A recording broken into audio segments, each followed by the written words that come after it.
Welcome to Life Decoded. Today, I not only have a certified tarot master with me, but also a past life specialist and a free-time cancer dancer. And what that really means, we are going to experience or know in the next hour or so. Today, with me is Corbie Mitleid. Thank you for coming.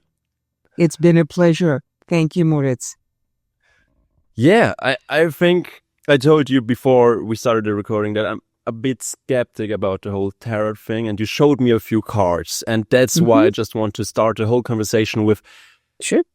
Who comes to somebody who needs those tarot cards normally? Is there a specific group of people who are just in a dark place right now or need a bit of hope, or is it sometimes even the happiest people that just want to know that their belongings are safe? It can be anybody. When people sit down with me, the first thing I ask them is, what's the most important thing you want to get out of here knowing? Because I've been doing this for 50 years. I am fast. But for someone to say, I don't know, just tell me what you see. I could get from A to Q of their life encyclopedia. But if what they wanted was down here R for romance and I didn't get that, she's terrible. She didn't tell me anything. So basically people come to me for four things. The everyday tour bus: house, car, job, kids, finance. Okay, God, you put me here. What am I doing now? Past lives. Why do I love Victorian China? Why am I afraid of oatmeal? Why do I love Peru? I'm Scots-Irish. They want to speak to their spirit guide, Binky, or they want to talk to dead Aunt Mabel. That's what they come to me for. They tell me what they want, and I pull out of my toolbox what I need. Tarot and oracle cards, which are different, are very good for explaining people the practical things because people work well with pictures. Okay. These are the 7 different oracle decks I use on top of my tarot deck. So lots of illustrations. And I encourage people, don't ask me yes or no. If you say, is my business going to be successful? And I say, no, where do you go? And that sets you up for the scam artists to go, oh, you have a family curse, but the $600 candle, that can fix. No. So I teach my clients, ask the empowering questions. How do I make my business take off? And then, because I have a previous background as an executive recruiter for engineering and manufacturing, I know how to talk to you about your career. We pull 11 cards. Card for you, or card for the energy around the business, the brick and mortar location, how to market it, clients, competition, staff, finances, what you need to know, and best possible outcome. All of these are going to give you pieces of information that you can work with. I do not flip 3 cards and say, wait until August or fire the second redhead. What does that do for you? Nothing. Wow. Okay. So normally people come to you when they are unclear about some things or just want something very, very badly. And I also Googled your name and saw a few podcast episodes where you talked about fraud and especially the frauds under tarot masters. I mean, the whole bubble has a very, how should I say it? It's not in the best light. Bluntly. It's not in the best light in the main media at the moment. Everybody who hears about a certified tarot master is first thinking about the certified thing, I think. And yes. Just could you clarify how, when you really think and really believe in this stuff, how can you separate a fraud from a real tarot master?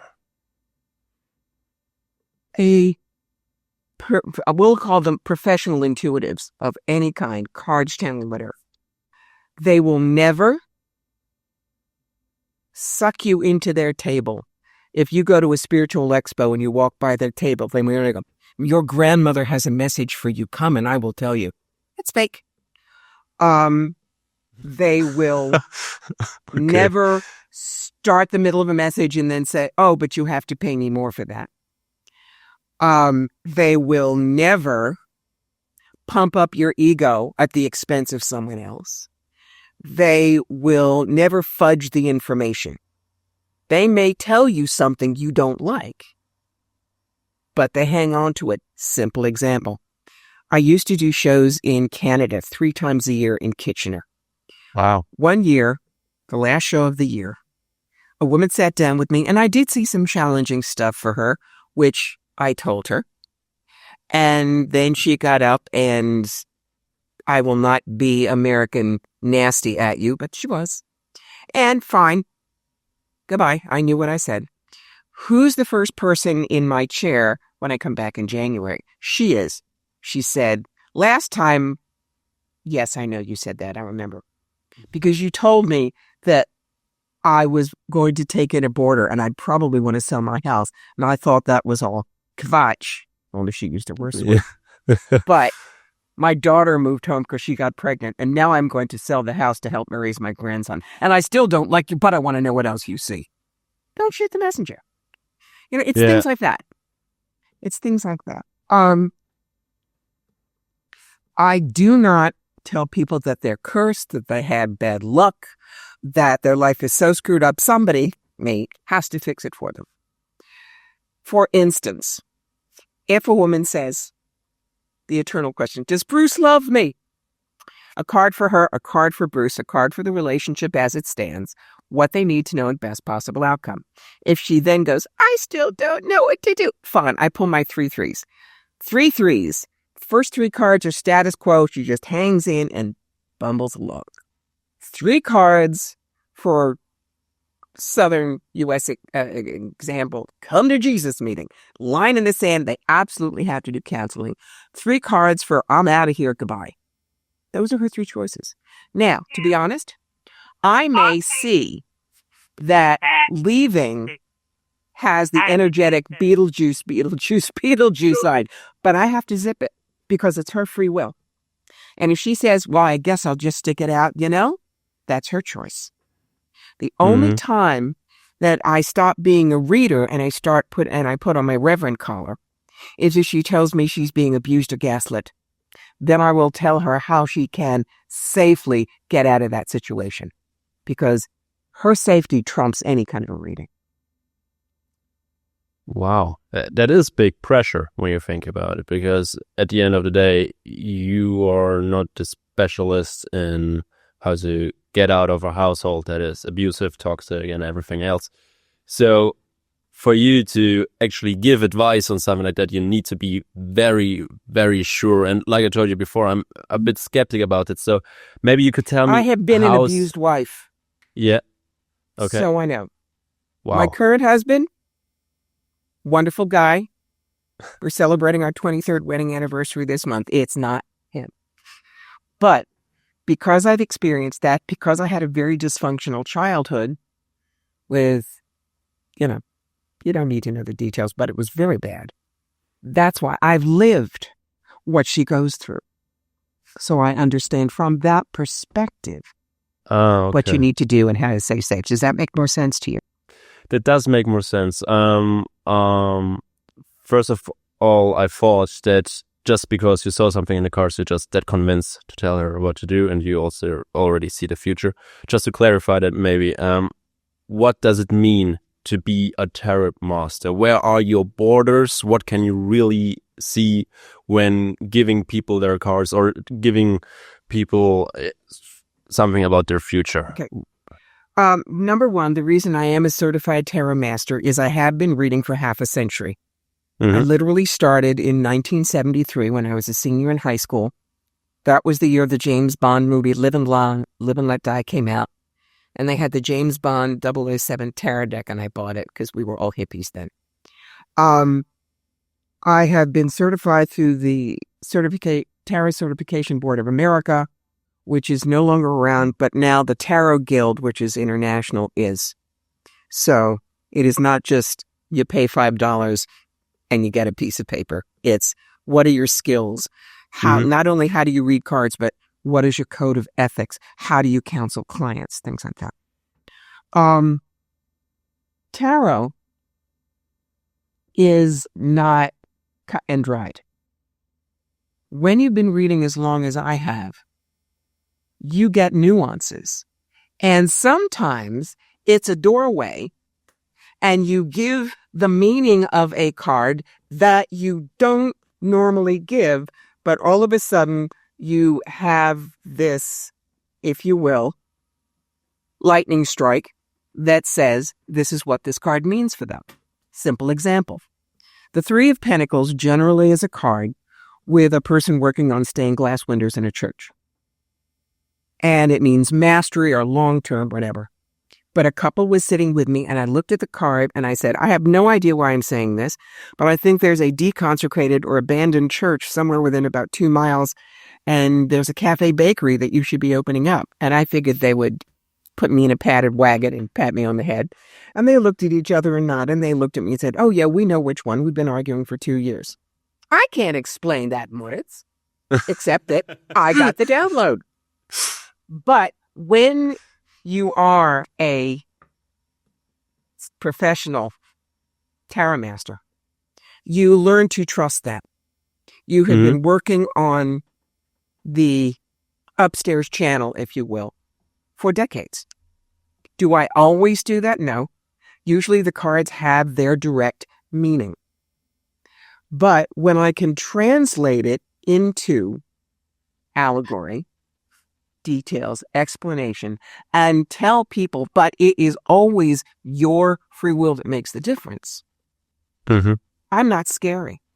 In fact, most people say I am really comfortable to sit with because I feel like an old friend, not somebody who is doing mystical pretense and hoodoo. Okay, so how can one imagine how one session goes? You know, you come there for the first time, you meet Corbie Mitleid, who does this for half a century now, so you really, really hope something about this session. Is it even good to come with hopes, and how does it go on from there? Do you just mix the cards? Oh, no. I encourage people to come with questions. I really do.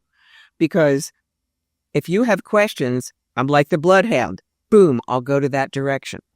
Now, the oracle cards also each have a different purpose. For instance, this deck is called The Joy of Relationship, and it's by a fellow named John Gray, who wrote a book called Men Are From Mars, Women Are From Venus. So I pull this out when people are having romantic difficulties. And again, it's cards, things like boundaries. What it does is that it helps them understand what the backstory is. When you come to me for non-card things, let's say past lives.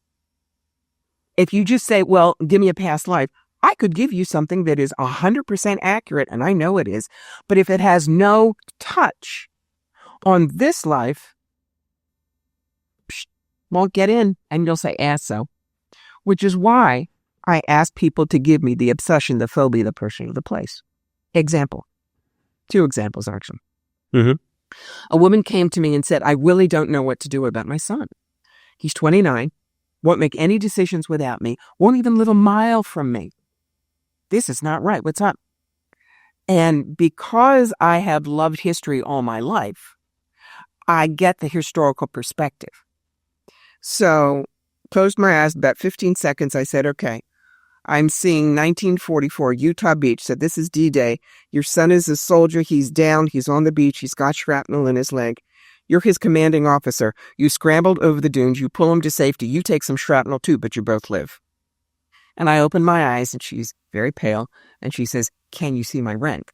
I said, yes, you were a sergeant. She goes, he's called me Sarge since he was 3 years old, and we've never known why. There's one. Second, a girl lived in the Midwest. Nobody in her family had anything to do with the American Civil War, but she was always obsessed with it. And so I said, okay. And again, about 15 seconds, and I said, all right, I'm seeing a room. It's got a very low ceiling. It's whitewashed boards. There are 2 very tall gentlemen, and their heads are bent over because they're too tall for the room. One's in a military uniform, one is in civilian. There is a rickety iron bed, and in the bed is a wizened old black woman who is clearly dying. You are at the foot of the bed looking at your clothing. It looks like it's from about 1862. It's gray. You've got soutache on the peplum and the hem. And all of you are very grief-stricken because you almost got her to the end of the Underground Railroad, but she's not going to make it. She's going to die before the end of the trip. And I open my eyes and this woman is crying. She says, I've had that exact dream for 20 years. I've never known what's going on. There you go. So, sorry, this just goes very, very fast. So, past life I'm from and New York. everything. We're very Okay, I understand that, but it was a bit too fast for me. So, you have someone there and you ask them questions, get to know them a little bit, and then do your thing and can see their past life. So, you know how this maybe sounds right now to me. And of course, there are those examples that you have that prove that it goes and that it works and that you can do it with the wife and the sergeant that's getting this up now as well and everything in the Second World War. But how does it feel for you when you're sitting there and are you just closing your eyes and then it's all crystal clear, or? I see it like a movie. I do. Like a now, movie. This goes to the bigger question. Mm-hmm. How do I know what I'm going to be good at? When the universe hands you your draft notice and says, greetings, you're working for us. When you take it, it's like the universe goes rifling inside you to see what you're good at. Me? Theater major at Brown University, professional actress in New York, so I understand stories, character arcs. Words, I kid and say words are my drug of choice. I'm a writer. Words are, if you ever told me I couldn't write, I'd curl up and die. And because I have loved history since I was a wee child in single digits, I'm very familiar with it. Now, you could give the same vision to someone else who's good with past lives, but doesn't have my historical knowledge. Same picture. They would probably say, well, it's a long skirt and a very big fancy hat, and you're in front of some big fancy gate. Maybe it's Europe or something. I could look at that same thing, and because of my background, I'd say, hobble skirt, picture hat, that's the Brandenburger Tor, so you're looking at Berlin in 1911 or 12. On the other hand, do not ask me to do spirit art because I cannot draw a stick figure with a sharp pencil and a lot of prayer. Not my wheelhouse. That's why we don't all do everything. We gravitate toward what we love, and that makes it easier to learn.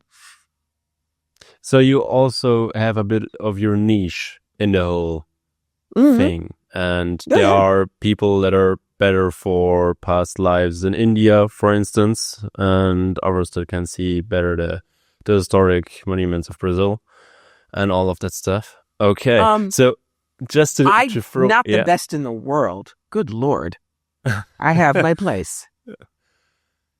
Just to throw it in, you are pretty good at your job from referencing your customer references and reviews that you get. Mm-hmm.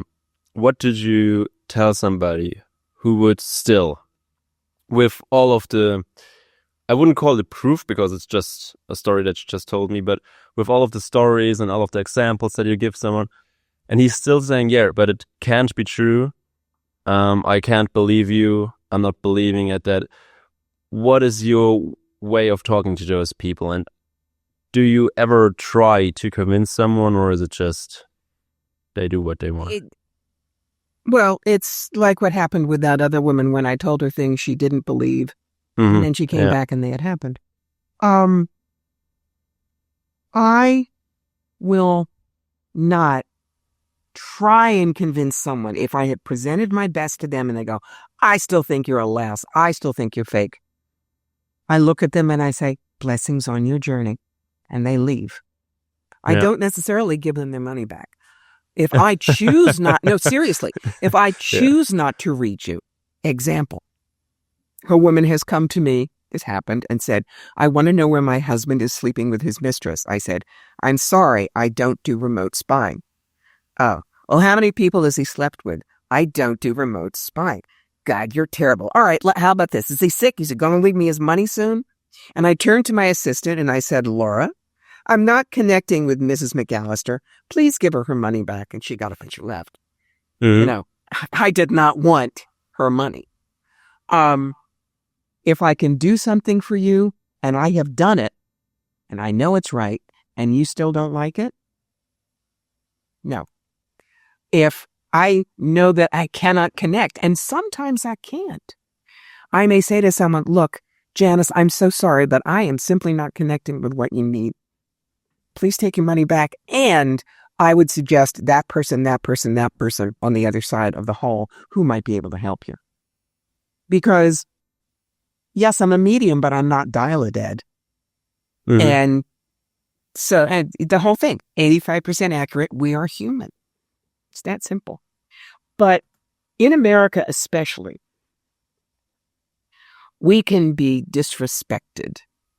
A couple of things. Man stood in front of my table and said, all right, tell me something you couldn't know, and if you're right, I'll have a reading with you. And I looked at him, and I smiled, and I said, I'm sorry. I don't roll over and fetch either. And I turned my back, and he did not get a reading. Second situation, I'm an A-lister. I'm busy open to close, but I'll take 15 minutes to grab a bite to eat. I was grabbing a quick sandwich. Somebody leaned over my table, poked the sandwich and said, you don't need to eat right now. My wife wants a reading. My front person slid in front. Of course, I didn't read them. But that is part of the problem with the United States. We are treated like a burger, a latte, or a car wash unless people do believe in what we do and do respect us. Okay, so obviously there are people who are going over borders. But if somebody clicked on this episode and didn't really know anything about tarot and past life readings and everything, so he really wants to understand it, not necessarily believe in it or take it for a fact, but just understand it from your perspective. How would you explain your job to someone who is just curious in the space, who hasn't anything against it, but nothing for it at the moment? First thing I would say is, I'm delighted you're here. One of the most important things, ask questions. If you don't understand, in fact, that's my 3 rules at the desk. Number 1, if you don't understand what I'm saying, you stop me right there. Corbie, back it up and do it again. There are no stupid questions. You ask whatever you like. And then I, of course, explain death, the devil, and the tarot. That's not what they mean. If they come up, I'll explain. I try to make people as comfortable as possible.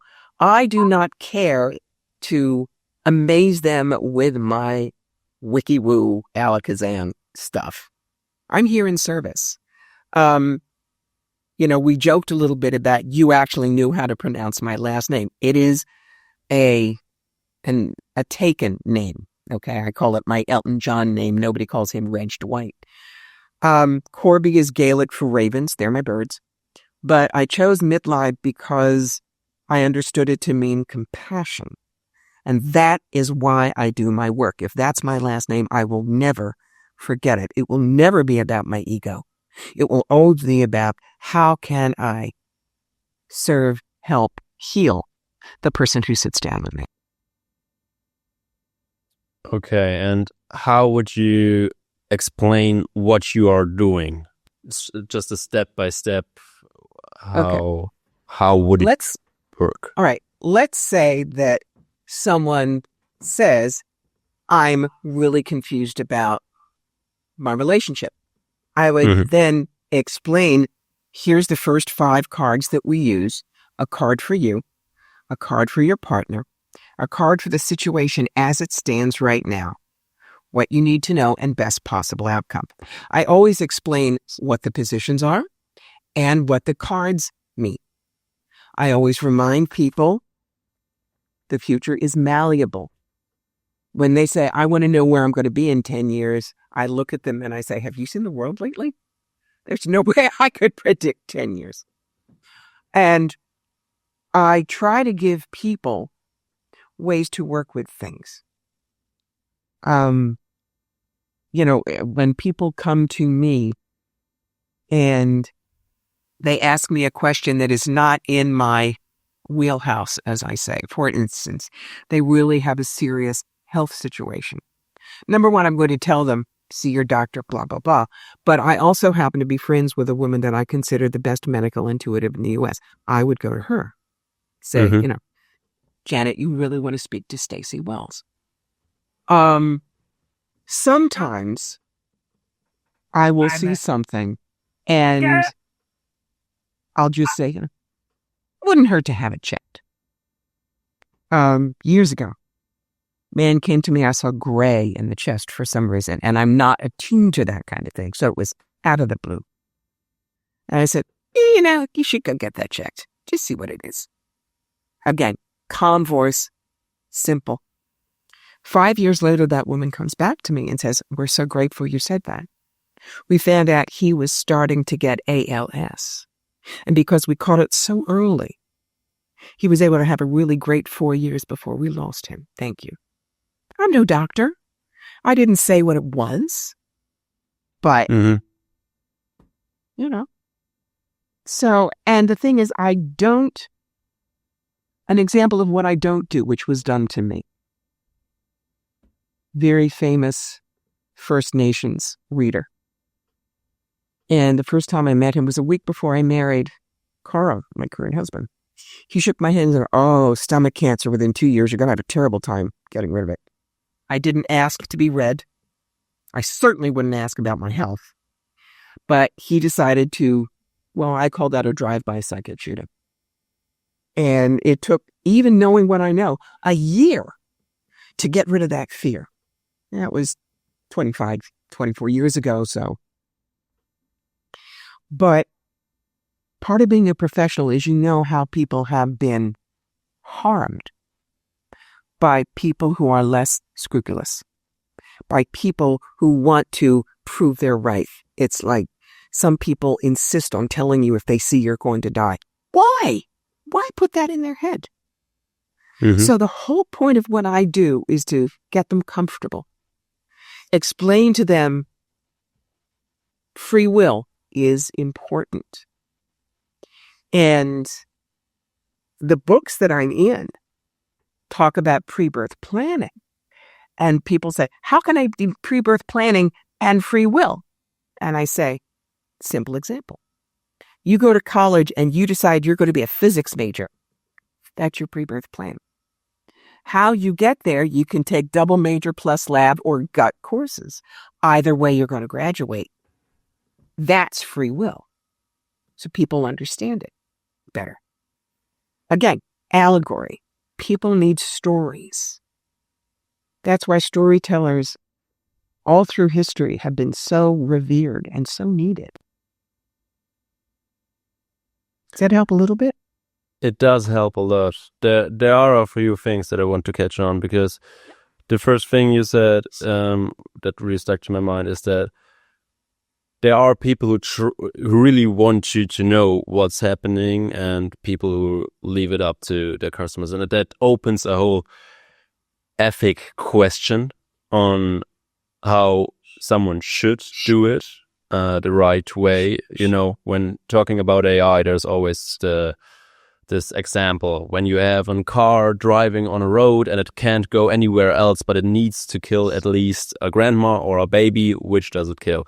That's those ethical questions that you don't really can answer, that you can't really answer, because everybody has another view on it. And I think that is really interesting, because your view is completely to leave it up to the person, but the person might be too shy. That's just something that came up in my head right now. He might be too shy to really ask what is really going on right now. And maybe he is more scared when he knows the truth. But do you always, or how do you know what is the best for your client in that scenario? The best? How did you come to the truth? Yeah, how did you come to the truth that you should always give the choice to your clients who get the reading? Because you didn't always do it like that, right? Or is it just? It is my natural bent to... I've seen too many people who forgot to leave their ego at the door. When I read, I am completely and utterly focused on my client. Everything bends toward them. But when they get up and leave and the next person sits down, I've trained my brain to do a core dump. Totally forget that other reading so I can concentrate on this person. Okay. I know that I'm a fallible human being. I will not insist that I am right. I can't. I can tell them what I see. Things like the two past life things. Mm-hmm. When I do mediumship, I do it a different way. I do not just go up and go, I see a woman in a flower dress handing you a rose. It's grandma. Oh, please. I get their dog tags, if you will, because that gets me right into the energy. Example, my father, Jerome Richard Dorkin, who died in 2001 at the age of 80. Then, for some reason, I didn't plan it this way, my guides play charades. I just close my eyes, put out the hands, and the hands move. And they have signs. Someone smoked. They had surgery. There was an accident. Sometimes I will get their emotional state and the body will shift. Now, a part of this I know is the acting training, that I'm not afraid of this. But I will not do mediumship except privately. I won't do a gallery because I do not censor what I get. And some of these things are massively private. Mm-hmm. Simple example of one I did recently. A woman wanted to speak to her father. And I said, well, I'm seeing him. He's scrambling through things on his desk, piles of paper. And it's like, it's the allegory if he's got a lot of stuff to handle in his life review, because he had just died a couple of weeks ago. She said, yes, that makes sense. And then I said to him, John, I have your daughter Denise here. And immediately I said, and he grabs all this stuff and he says, oh, thank God it's you here. Nobody else would help me. And she burst into tears because toward the end of his life, everyone else in the family had turned their back on him. And the only one who would step in and help him with paperwork, with dealing with his illness, with his fears, was the daughter. See, that's not, it's a rose, he loves you. And again, I see it like a movie, and I just don't censor what I see. There is a very quick, funny story that I explained here. There was a biracial same-gender couple. The black partner had died. Her white winner wanted to speak to her. She gave me the name, and all of a sudden what comes out of my mouth is something that is racy and not appropriate for the air, and I just went, and the woman in front of me broke out laughing and nodding because that particular phrase is what her partner, Isabel, walked into the house with after every business trip. It would not have come out of this face voluntarily. So those are the things that I know I'm getting something because it's not common stuff. Okay.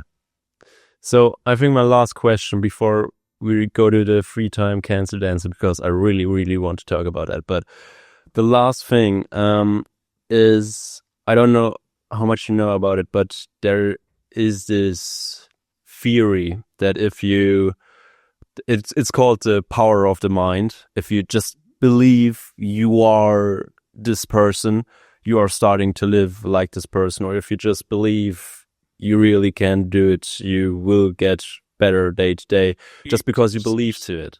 So of course there are some causalities, like let's say for instance you tell someone in the next 3 years or in the future you are going to break up with your partner.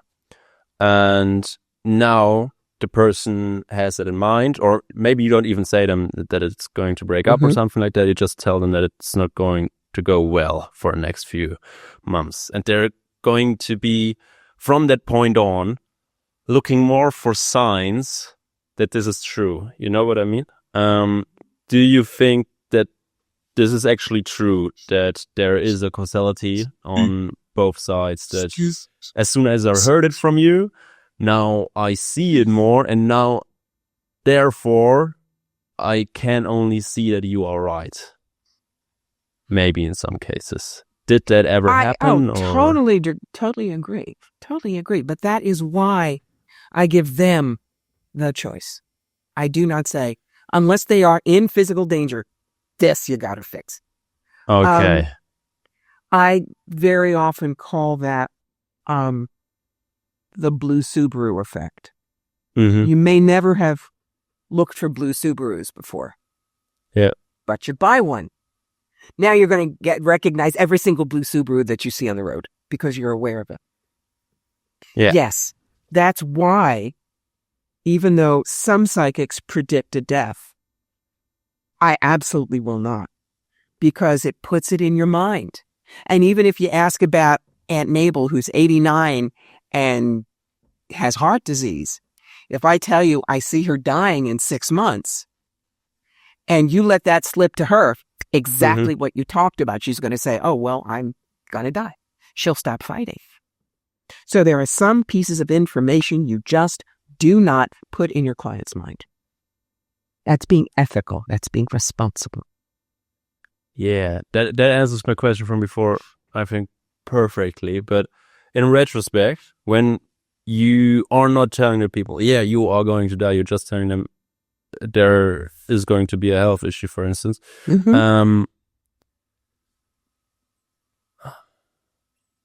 is going to be a health issue. Sorry, I just had it in my mind. That is all good. Doesn't that make your words, what you speak to the people, a bit vague, and opens up a whole new front where people could attack you and say, you just vaguely pointed in the direction, of course there was going to something to happen because I am 80 years old, or something like that. Did that ever happen? No, but that is, that America is an incredibly litigious society, which is why I record my sessions for my clients, because, as you saw, I speak very quickly, and they're going to miss things. And each one of it begins with, and I'll use you as an example. All right, it's October 5th, 2025. It's Corbie Mitleid. We're doing a reading for Moritz. Moritz, I must remind you, by New York and whatever state you're in law, this is for entertainment only, right? And they say right, and there you go. It's just where it is. They have to realize that no matter how good I am, by law, this is entertainment. And the final is up to them. We all have disclaimers on our desk that explain that. We have to. And if I think someone is too, oh my God, everything that she says is going to come true, I probably will not read them, because they aren't in the right mindset to take the information in and use it wisely. Okay. Wow. A lot to think about, actually. Thank you for all those insights into your everyday life. From Tarot Master over past life to 3-time cancer dancer. What do you mean by that phrase? You are a 3-time cancer dancer. I think I have something in my mind what it could be in theory, but I would love to hear the story. I have dealt with breast cancer 3 times. Okay. But I do not say I've fought cancer, because what you fight fights back. And I do not call myself a survivor, because that sounds like I'm hanging on by teeth and toenails. A cancer dancer finds out how graceful they can be under pressure, avoids getting their toes stepped on, and gets off the dance floor in one piece. And that's what I did. Wow. That's just a beautiful picture in the head to have this dance floor, and you just need to get over it. Wow. Okay. All right. Here's the story. Before cancer hit, I had a Dolly Parton figure with a brunette wig. I did. In 1989, when I was acting in New York, I got my first bout of cancer. 4 surgeries, small ones, and radiation. And I had my radiation at Sloan Kettering, fabulous hospital. And as I said, I was acting then. The first day, a woman looks up to me and says, all right, in there, take your clothes off, put on a gown. And I said, no. She went, what? I said, I'm in the alpha cradle for like 4 minutes. All I need to do is whip the blouse off and we're fine. You don't need me to do that. That was the first time they saw I was going to be a co-conspirator, not a patient, not a sheep. And I always came in makeup done, hair done, headshots gone, postcards to write while I was waiting. So, there's a group that comes in because it was 36 sessions. So everybody there was, what's the actress going to do today?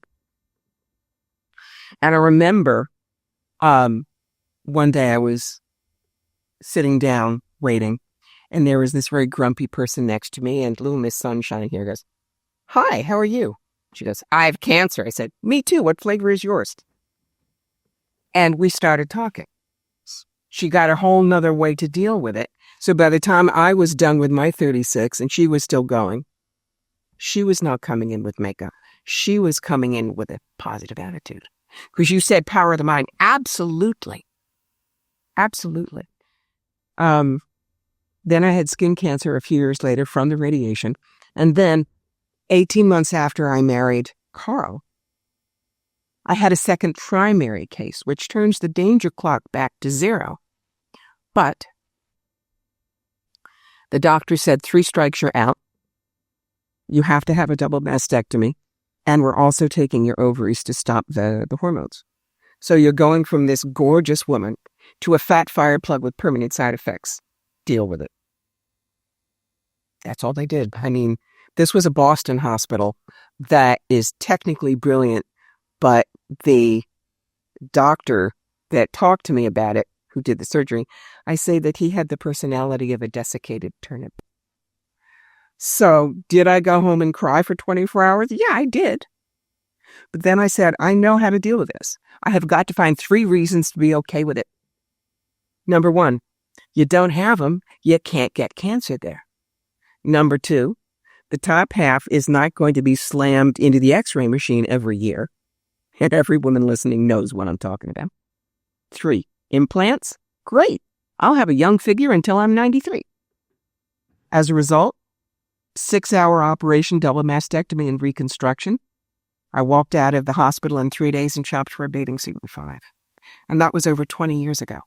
I have learned to be who I am without them, instead of looking at myself as all I'm worth is what I look like. So, was it hard to go through? Yes. Did it completely change my marriage? Yes. It's been a work in progress since then, but we are still married and probably love each other more now than the day we got married because we've had to do the work. And I am living proof for all the other women who are faced with a cancer dance that you don't have to be a sheep. You don't have to be a patient that has no control. You can be a co-conspirator instead of a patient, and you will walk out better. Wow. Okay. I need to add that thing. Thank you for sharing this story. I mean, at the end, it's just a big, beautiful story. I've shared this story for years, which is why it doesn't bother me to talk about it. But it gives hope to women who have just been hit with it. 1 in 8 American women will get cancer. They need to know how to face it. Yeah, we have the same rate here in Germany as well. It is a big thing, but not a thing that is big enough at the moment, I think. I have this question in my head. I hope it doesn't come off wrong, but do you ever lay the cards for yourself? And if so, did you, or maybe did you see it Can I before read it for happened? myself? Yeah, did you maybe see signs of it before it happened? Very often I will give myself either or give me a feel for it. Let's say I'm deciding whether I do this spiritual expo or not. I'll say, okay, 3 cards. What the day is going to be like, will it be financially wise, and what kind of clients am I going to have? When I have a rough thing to look at, I generally won't use tarot. I may use one of my other decks because each of those oracle decks, when I picked them up, I had a feeling what they would want to be used for. And for instance, I have one deck that is a beautiful deck that is based on the Hindu god Lord Ganesh, Lord of Obstacles. And it's an absolutely gorgeous, gorgeous deck. And so if I need a gentle, compassionate read, I'll pull those out because they are gentler energy, if you will, than a straight tarot deck. But if I seriously need a reading, there are 2 or 3 people in the United States that I will go to who can be objective for me. Okay, but there was no sign for you that you knew weeks ahead that you would be getting cancer. Nothing of that sort. Not a bit. Not a bit. Okay. My next question is a bit away from the cancer thing, because you mentioned your cards quite a lot in the last few minutes. Is the whole magic, the whole seeing and knowing, is that in the cards or in the person that is laying out the cards? It's the person. And as I say all the time, I'm not special. You can do what I do. I lost a gig at a reality show in America because I would not let them lie and say, nobody can do what you do. No. We all have 10 fingers, Moritz. Everybody can pick out chopsticks on piano. Some people love the idea of music. They study, they practice, they get good. 1 in 100 million is Elton John, but we all have 10 fingers. As far as psychic work, tarot work, I'd say I'm in the middle group. I've studied it for years. I love the idea, so I've gotten good. It's like going to the gym. But I don't say I'm the best in the world.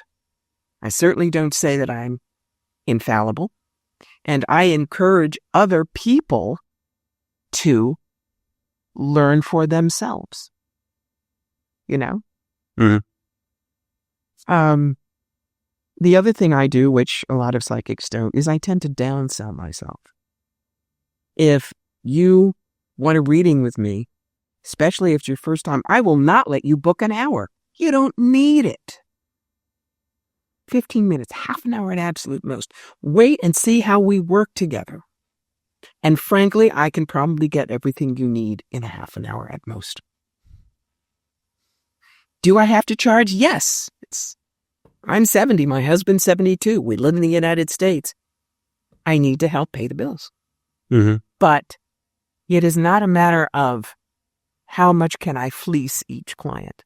Because I guarantee you, upstairs would shut down on me immediately if I did. Because it is a misuse of the gift. Wow. Okay. Yeah, that's where this whole Mitleid, compassion thing is also coming from. The whole surname. It came from the knowledge that what I was allowed to do was amazing. I mean, I read cards for 20 years, and then all of a sudden in the mid-90s, I could do hands-on healing and talk to dead people with no training. The hands-on healing, no, I cannot make a bone go back into place. But I can remove pain. My friend had bronchitis that antibiotics were not touching. First time I worked on her. 48 hours, she was clear. Now, was that me? No. I'm just the tool that spirit works through. That's it. I'm not the magic person. And that also is part of leaving your ego at the door.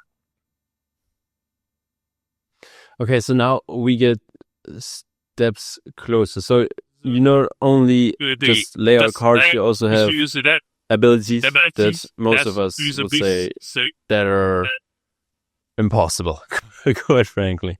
You just haven't worked on them yet. Yeah. I'd say it's impossible to deadlift 400 pounds, but somebody does it. Yeah, completely correct. But for some people, the 400 pounds are kind of realistic because they can see the person getting the weight up, and it's a bit hard to get into talking to dead people, knowing the lives that someone lived before their own life and everything. Is there any proof for it, or how could you really get to believe into this direction, or to learn more about this if you want to? There are many, many books out there. Okay. The first one that I used 40 years ago is something called Opening to Channel by Sanaya Roman and Dwayne Packer. It's how to connect with your guides.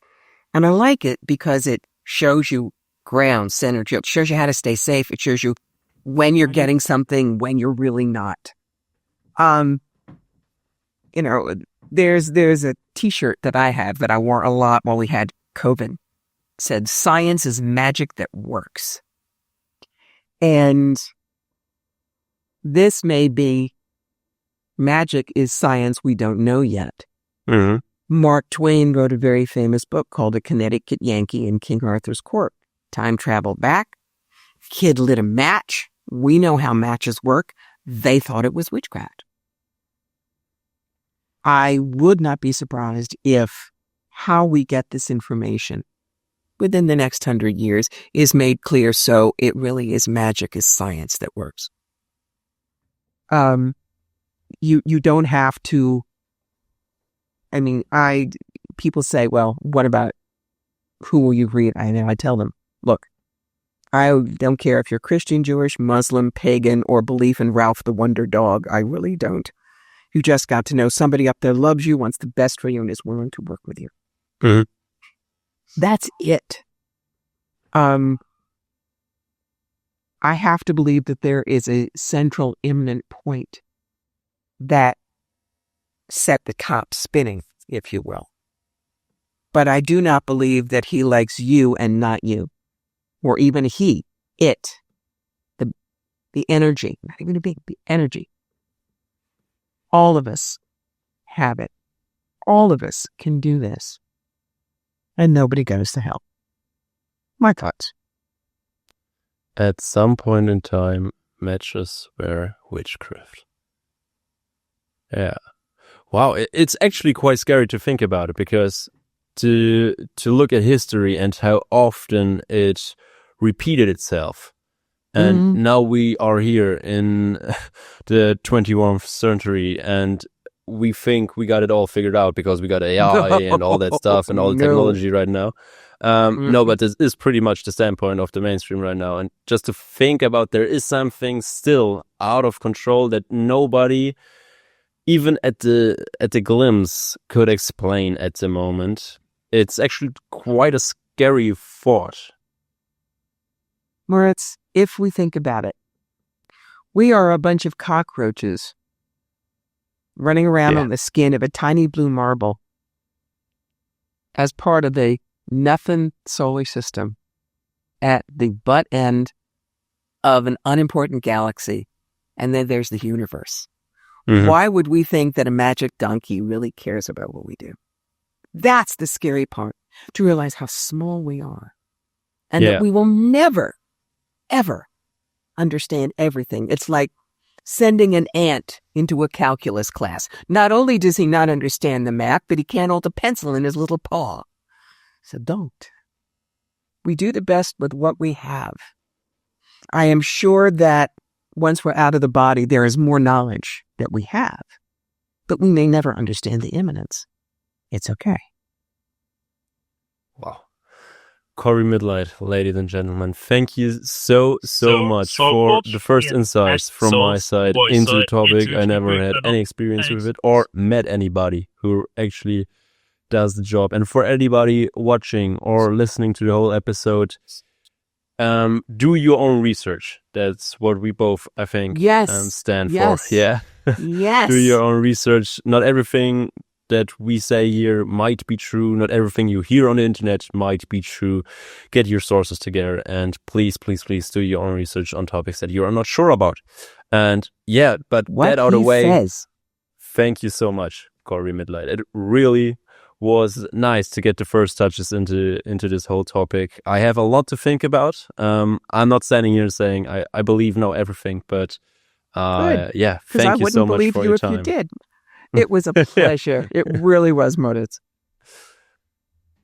Where should people go if they want to get to know you a bit more or even want to get a bit of reading? Very simple. My website is corbiemitleid.com. It's got a video to introduce me. It's got about 200 articles on it. It has the whole list of some 24 different kinds of readings that I do. There you go. So, again, thank you so much to be so spontaneous. We met again, 12 hours, just talked about email, and here we are. Now I know a lot more than an hour ago, and I hope you too. Thank you so much, Corbie Mitleid, for your time. Pleasure.